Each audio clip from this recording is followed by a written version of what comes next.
خدا سے مانگو اپنی زندگی میں، اے اللہ زندگی ہے تو برکت دے، رزق ہے تو برکت دے، صحت ہے تو برکت دے، دین ایمان ہے تو اس میں برکت دے، ہمارے گھر باہر میں، ہمارے اہل و عیال میں، ہمارے ملک میں، ہمارے شہر میں، ہمارے قصبے میں، ہمارے گاؤں میں برکت عظیم عطا فرما۔ اے رب تو ارحم الراحمین ہے، تو نے یوں فرمایا تھا اپنے نبی سے جب محمد صلی اللہ علیہ وسلم کا بظاہر انتقال کا وقت آیا تو آپ افسردہ تھے، پوچھا جبرائیل نے آ کے کہ اللہ فرماتا ہے، سلام فرماتا ہے، کہتا ہے حبیب ہماری تمہاری ملاقات کا وقت ہے، تم رنجیدہ ہو، کیا دنیا میں رہنا چاہتے ہو؟ ان کا نہیں، میں رفیق اعلیٰ ہی میں آنا مانگتا ہوں۔ تو پھر افسردہ کیوں ہے؟ کہ اصل بات یہ ہے کہ ہر نبی کے بعد کوئی نبی آیا، اس کی امت کو تھام لیا، مگر میرے بعد کوئی نبی نہیں، مجھے اپنی امت کا بہت فکر ہے، بہت غم ہے۔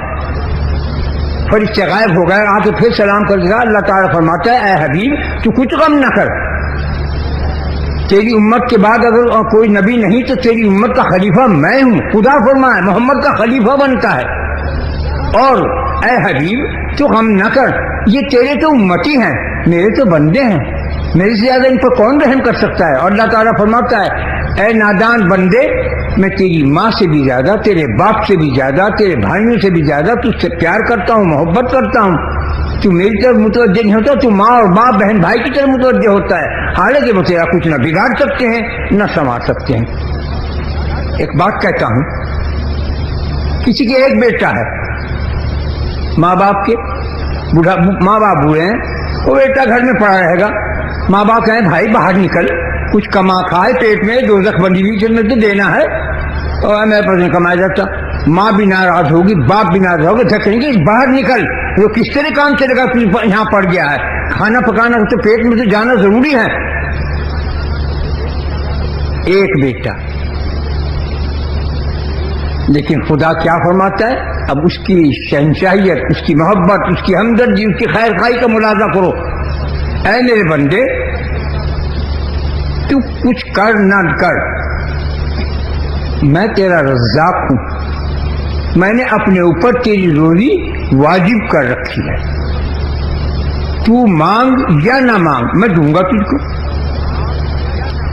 اللہ تعالیٰ نے جب روحوں کو پیدا فرمایا تو روحوں کو جمع کر دیا، کہا کون ہے جو تجارت کرنا چاہتا ہے؟ کچھ روحیں کھڑی ہوئی، ان کا ہٹ جاؤ تم۔ کون ہے جو زراعت کرنا چاہتا ہے، کھیتی کیاری؟ وہ روحیں کھڑی ہوئی، تم بھی ہٹ جاؤ۔ پھر کہا کون ہے جو فنکاری چاہتا ہے؟ تو روحیں کھڑی ہوئی، ان کا ہٹ جاؤ۔ تم کیوں بیٹھے ہو؟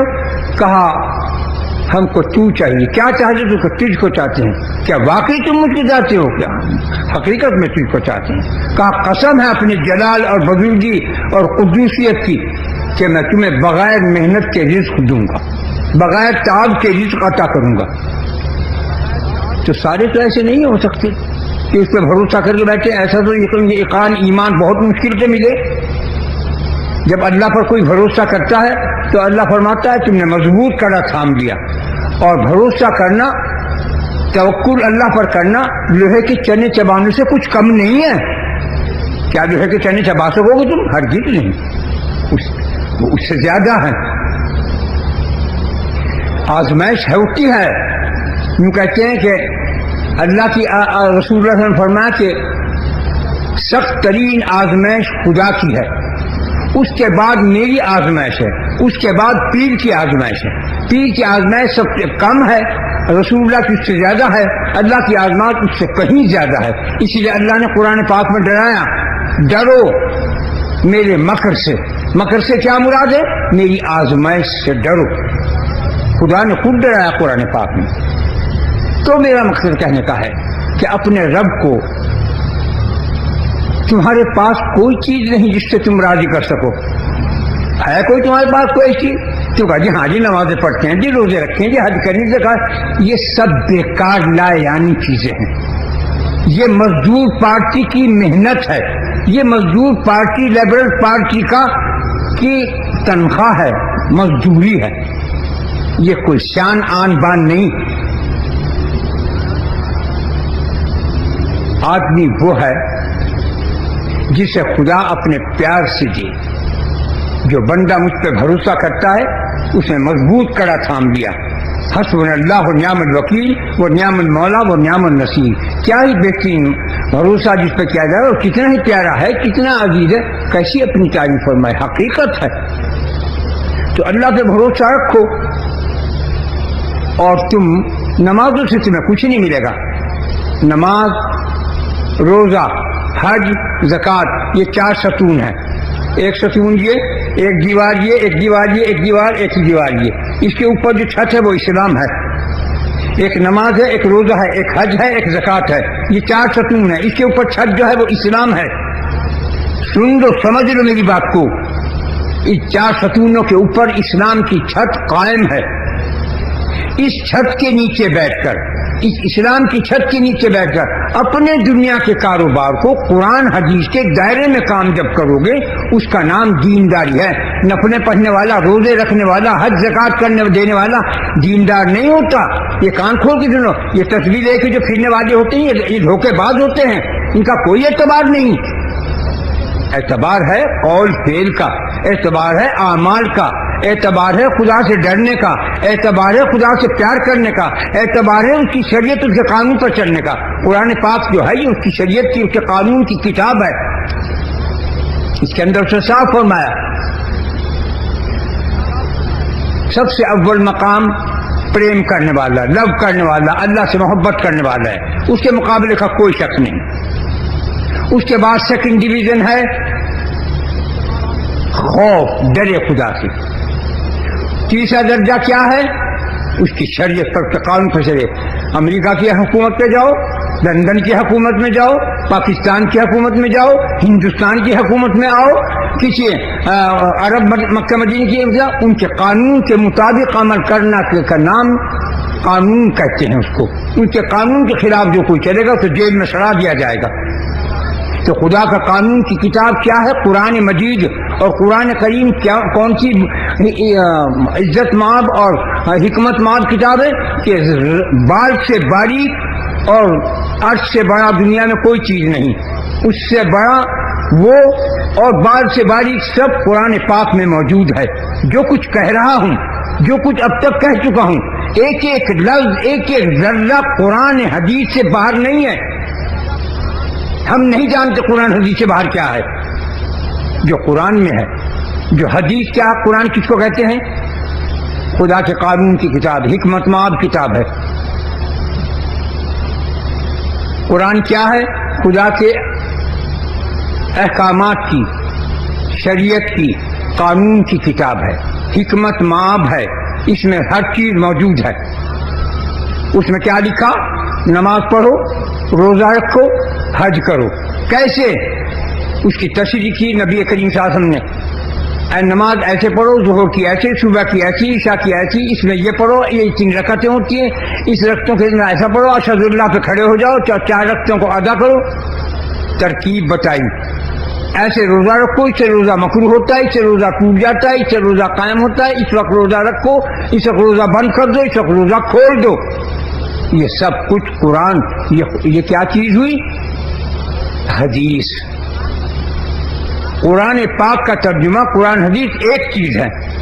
جو قرآن میں موجود ہے اس کی تصحیح کی. نماز پڑھو، روزہ رکھو، حج کرو، زکات دو. زکات کیسے دیں؟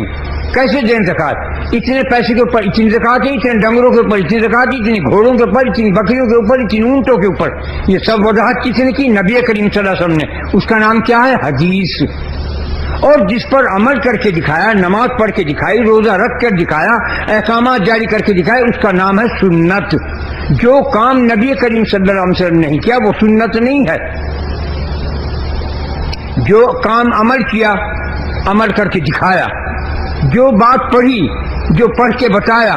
قرآن کو کہا پڑھو 1 بار، اسے سمجھو 100 بار، اس میں تفکر غور کرو 1000 بار، اور اس کے بعد کیا ہے؟ فنا ہو جاؤ قرآن پاک میں، یعنی فنا فی اللہ ہو جاؤ. بس 4 چیزیں. تو بھائی بھروسہ اس پر کرو، تابعداری اس کی کرو جو رسول اللہ نے فرمایا. جس سے کہا یہ کرو، یہ نہ کرو، یہ کھاؤ، یہ نہ کھاؤ، ادھر دیکھو، ادھر نہ دیکھو، اس پر عمل کرنا ہم پر فرض عین. تو میرے بچوں، میرے بھائیوں، میں تمہارے لیے دعا گو ہوں، چراغ سحر ہوں، بجھا چاہتا ہوں، کل مروں اب مروں جب مروں کچھ پتہ نہیں۔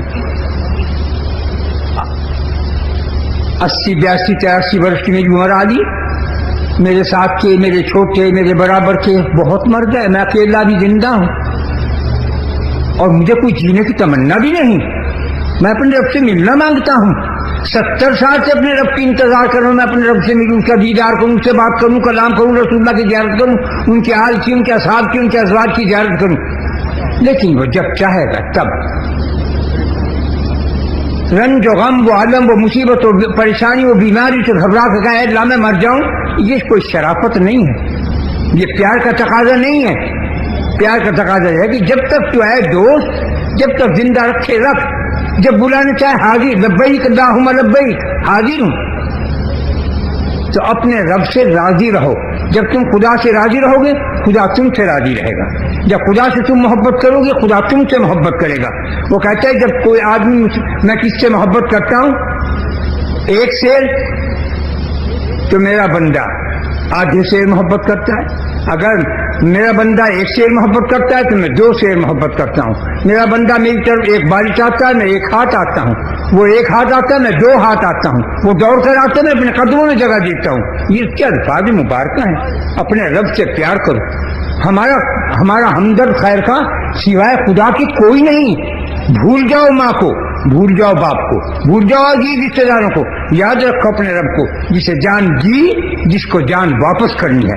مرنے کے کیا معنی؟ مر گیا، واپس ہو گیا، وہ مر گیا ہو گیا کام۔ یہ مر گیا جو ہے یہ مر گیا کا بگاڑ ہے۔ اصل یہ کہ مر گیا، آیا تو جہاں سے وہیں سے واپس ہو گیا، مر گیا کر دیا اسے۔ جہاں سے آئے ہیں جانا ہے سب کو۔ جو باتیں میں تم سے کہہ رہا ہوں اس کے تم عالم ہو چکے ہو سب، اس سے بچنا تم پر فرض ہو چکا ہے، نہیں بچو گے پکڑ ہوگی، عمل کرو گے نجات پاؤ گے۔ چھوٹی بات کہتا ہوں، پھر کہتا ہوں، ایک گناہ کو چھوڑ دو اے میرے بچوں، ایک گناہ کو، اور ایک نیکی کو اختیار کر لو۔ ایک گناہ جو تم کرتے ہو کہ زنا ہو کہ جھوٹ ہو کہ چوری ہو کہ گندی اور بات ہو کہ دھوکہ ہو کہ پٹی ہو، ایک گناہ کو چھوڑ دو، صرف ایک گناہ، اور ایک نیکی کو اختیار کرو، درود شریف۔ بس میں تمہارا ذمہ ہوں، اگر رب نے میرے ساتھ اچھا معاملہ کیا، قسم ہے اس کی ذات کی، میں تمہارے بغیر جنت میں نہیں داخل ہو سکتا، مجھے تیاری ہے، میں نے وعدہ کیا ہے رب، میں تیری مخلوق کا خیر خواہ ہوں، میں تیرے دین اسلام کا خیر خواہ ہوں، میں تیری مخلوق کا خیر خواہ ہوں، میں تیرے محمد کا خیر خواہ ہوں، میں تیرے قرآن حدیث کا خیر خواہ ہوں، میں تیری کل کائنات نہ بتا سکتی کا خیر خواہ ہوں۔ اے رب جو قبول کرنے والا ہے، تو اس لیے اگر میرے ساتھ اچھا معاملہ میں بخشا گیا، امید کرتا ہوں، اپنے رب سے بدگمان نہیں ہوں، تو میں تمہارے بغیر نہیں جانے کا کہ اے رب انہوں نے میرے کہنے سے ایک گناہ کو چھوڑا اور میرے کہنے سے تیرے نبی پر ضرور بھیجا، ایک نیکی اختیار کرو، ایک گناہ کو چھوڑو، قسم خدا کی بخشتے ہوئے ہو، دوزخ میں نہیں جا سکتی، کوئی سوال نہیں، خدا سچا ہے۔ ایک بات سنو اور سناتا چلوں، ایک بڑھیا تھی مر گئی جو پاپ پیچھے پاپا انگیارہ، بدکار تھی، عیار تھی، مکار تھی، طوائف تھی، نماز نہ پڑھا، روزہ نہ رکھا، کچھ نہیں کیا، ہر کام جو برے تھے وہ سب کچھ نے کیے۔ جب بڈھی مرنے لگی کہنے لگے اے میرے رب میں تو آج تک کوئی نیک کام نہیں کیا، میرا کیا ہوگا، مر گئی۔ اللہ نے فرمایا جاؤ، ایک بندی آئی ہے جو بڑا خزانہ لے کر آئی، فرشتے نے آ کے دیکھا پروردگار پاپا نہ دھیارا، اس میں تو کچھ بھی نہیں، کرنے کے دوسرے بندے کو کہا تو دیکھ جا کے، انہیں دیکھا، بہت دیر کے بعد کہا خدا مجھے تو اس کے کوئی چیز نہ رہی، ایک آنکھ کے نیچے، اس آنکھ کے نیچے ایک صفائی سنشان کے وہی تو خزانہ ہے۔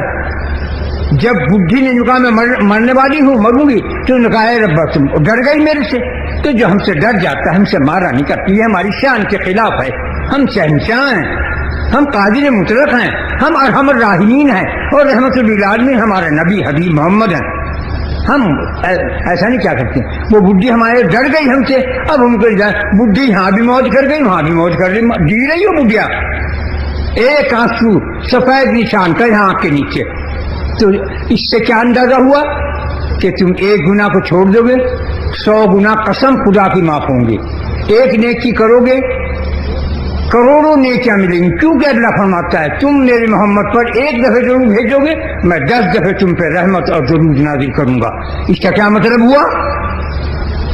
جو کوئی 1000 دفعہ درود شریف پڑھتا ہے اس کے اوپر خدا کی قسم دوزخ کی آگ حرام حرام حرام ہے، کوئی سبب نہیں، خدا سچا، اس کا کلام سچا، اس کا نبی سچا۔ تو اس لیے ایک درود کے اختیار کر لو۔ اگر اپنی اللہ تعالیٰ نے کیا کس چیز کا وعدہ نہیں ہے، کسی چیز کا نہیں۔ جو کوئی درود پڑھے گا، اگرچہ کتنے گناہگار ہو، کتنا بدکار ہو، کتنا یار مکار ہو، جو درود پڑھے گا ایک دفعہ میں اس پہ 10 دفعہ رحمت نازل کروں گا۔ جو 10 دفعہ رحمت نازل پڑھے گا تو میں 100 دفعہ، جو 100 دفعہ کرے گا میں 1000، جو 1000 بیڑا پار، دوزخ حرام۔ اس سے بڑی کیا بات ہوگی؟ تو اس لیے ایک درود کو اختیار کر لو اور ایک گناہ کو چھوڑ دو، تاکہ تم یوں کہہ دے اللہ ہم نے تیرے ڈر کی وجہ سے ایک گناہ کو چھوڑ دیا تھا، اور جی بچایا چاہتے کہ ہم یہ گناہ کریں، یہ زنا کریں، یہ چوری کریں، یہ دھوکہ کریں، لیکن ہم نے تیرے ڈر کی وجہ سے ہاں آج ہم اس کا بدل دیں گے، ہم ایک کے بدلے 100 گناہ معاف کرتے ہیں۔